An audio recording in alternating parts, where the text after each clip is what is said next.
Let's bring in Senior Research Fellow at the Washington Institute for Near East Policy, Aaron Zellin, for more on this. Aaron, thanks for coming on. You know, the rebel group, Hayat Tahrir al-Sham, doesn't really talk about conquering wider Muslim lands like you usually hear from extremist groups, and there's been talk of a fair and free democracy. So what do you make of the future of this transition in Syria under this group, and what do you know about its goals going forward?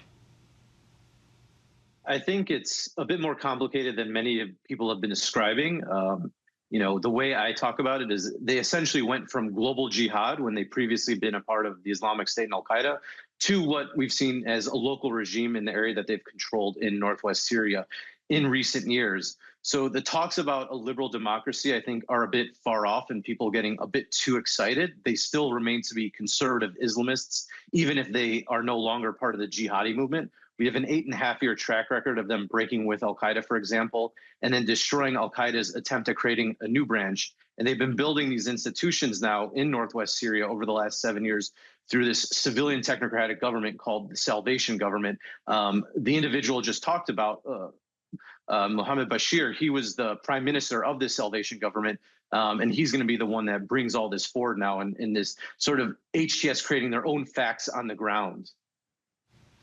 Now, Aaron, a State Department spokesperson says the U.S. wants to engage with Syrian rebel leaders despite HTS being designated a terrorist group. How sensitive is this situation, and how do you expect the U.S. to handle it?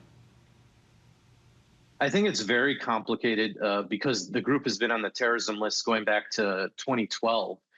At the same time, there are obviously a lot of geopolitical considerations because now that the regime is gone, it's undermined Iran and Russia, though Russia has been back-channeling with HTS, so it's plausible that the U.S. government might be trying to make sure that Russia's position doesn't get remains in Syria, essentially. That being said, we should remember that the U.S. has continued to engage with the new government in Afghanistan since the Taliban took over. So even though the U.S. and Taliban obviously were enemies, there is space where, at least behind the scenes, there's a possibility that they could be talking, though it's unlikely that a terrorism designation will be removed anytime soon because the U.S. will want to wait and see if HTS gives on certain things that the U.S. government would probably want, such as the fact that there continues to be foreign fighters in their midst.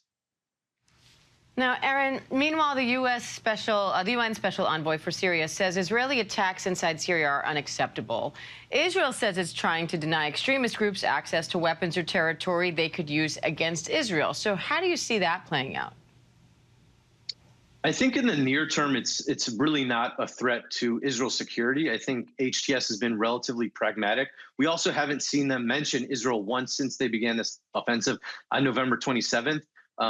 Plus, at the same time, I think they would look to see what happened to Hamas and Hezbollah in the last year and note that trying to start anything right now is suicidal. That being said, I think the bigger threat is more in the medium to long term when people forget what happened in the last year.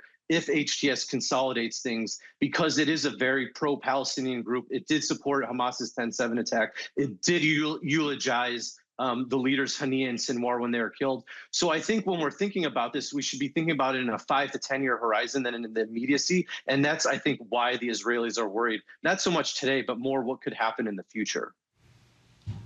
All right, Senior Research Fellow at the Washington Institute for Near East Policy, Aaron Zellin, thank you.